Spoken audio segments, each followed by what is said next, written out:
चलिए तो आज हम जानेंगे सर्कल के बारे में। सर्कल एक बंद और गोल आकृति को सर्कल कहते हैं।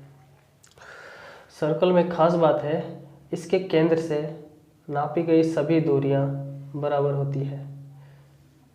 केंद्र से नापी गई इसकी परिधि तक की सभी दूरियां बराबर होती है, जिसे हम त्रिज्या बोलते हैं। त्रिज्या, इसको हम r से डिनोट करते हैं क्योंकि इसको रेडियस भी बोला जाता है। ठीक है।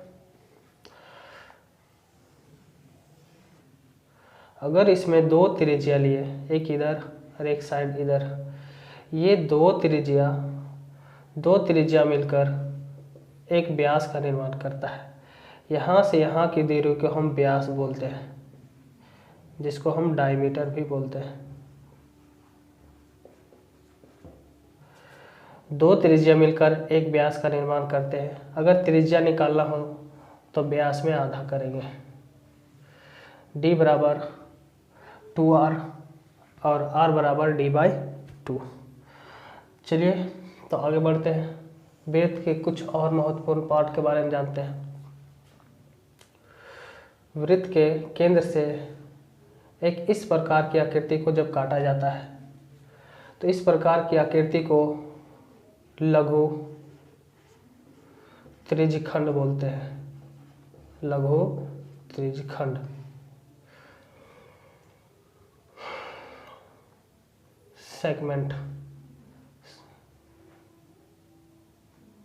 त्रिज्यखंड का मतलब होता है सेक्टर, इसको सेक्टर बोला जाता है। और जो पार्ट बच गया उसको बोलते हैं, इसको स्मॉल सेक्टर, इसको लार्ज सेक्टर।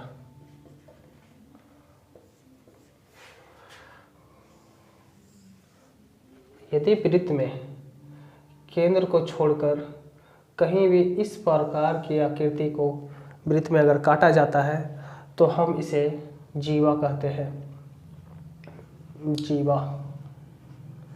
जीवा का ये साइड जो है इसको बोलते हैं लघु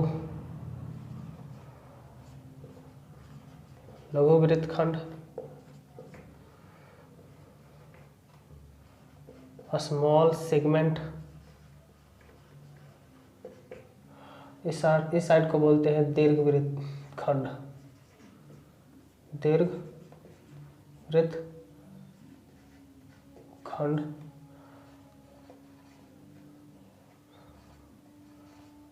लार्ज सेगमेंट।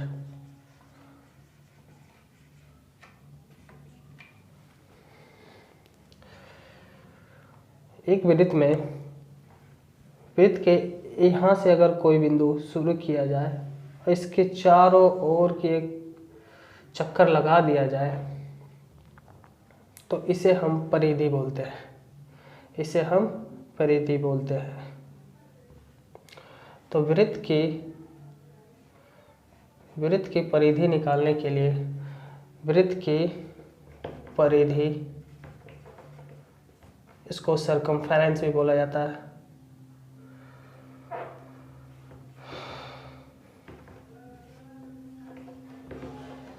सर्कमफेरेंस बराबर 2πr होता है। 2πr। वृत्त की अगर क्षेत्रफल निकालना हो, वृत्त की क्षेत्रफल जिसको हम एरिया कहते हैं, एरिया बराबर πr और ये स्क्वायर यहाँ लग जाएगा। चलिए तो इसमें हम पढ़ेंगे एक ट्रायंगल वृत्त पर किस प्रकार का प्रभाव डालती है और इससे रिलेटेड हम कैसे क्वेश्चन को सॉल्व करेंगे। ठीक है। चलिए, हमें दिया है एक जीवा। ये अभी हम पढ़ चुके हैं कि ये एक जीवा होती है।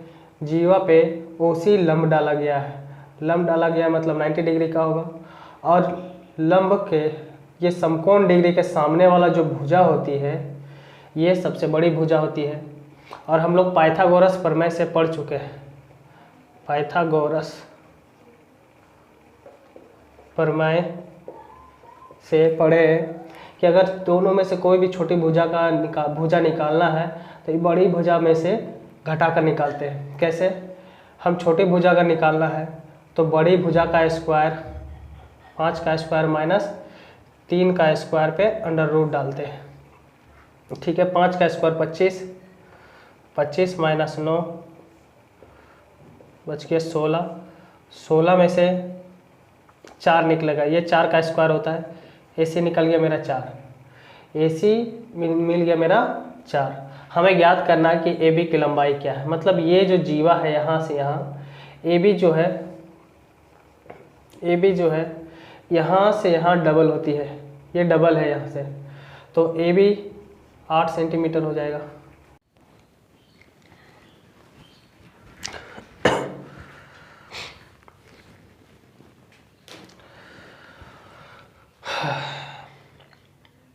हमें दिया है किसी वृत्त में 10 सेंटीमीटर लंबाई की जीवा केंद्र से 12 सेंटीमीटर की दूरी पर है। सबसे पहले एक वृत्त बनाते हैं हम।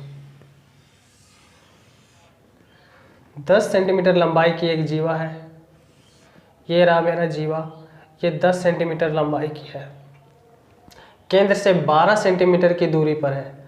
ये हमारा केंद्र मान लेते हैं, ये जो है 12 सेंटीमीटर की दूरी पर है। तो इस वृत्त की त्रिज्या क्या होगी? तो हम जानते हैं वृत्त की केंद्र से इसकी परिधि की दूरी को त्रिज्या बोलते हैं, यही मेरी त्रिज्या होती है। ठीक है, और ये भी हम जानते हैं कि ये अगर पूरा 10 है जीवा तो इधर 5 और इधर 5 सेंटीमीटर। पाइथागोरस प्रमेय से हम पढ़ चुके हैं, पाइथागोरस प्रमेय से ये 90 डिग्री का है। ये बड़ा 90 डिग्री का सामने वाला भुजा जो होता है ये बड़ी भुजा होती है। बड़ी भुजा निकालने के लिए हम दोनों छोटा भुजा का स्क्वायर करके जोड़ते हैं।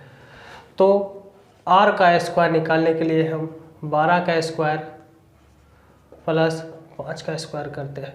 12 का स्क्वायर 144, 5 का स्क्वायर 25। इसका स्क्वायर हटाएंगे तो इधर आ जाएगा रूट पे। 4 5 9, 4 2 6, 169। 169 ये किसका स्क्वायर है? 169, ये 13 का स्क्वायर है। मतलब वृत्त की त्रिज्या इसमें कितना है? 13 सेंटीमीटर। चलिए तो आगे बढ़ते हैं दूसरे क्वेश्चन में। यहाँ दिया है एक वृत्त की त्रिज्या 17 सेंटीमीटर है। तो पहले एक वृत्त बना लेते हैं। ये रहा मेरा एक वृत्त, इसकी जो त्रिज्या है 17 सेंटीमीटर है। इसकी एक जीवा की लंबाई 30 सेंटीमीटर है।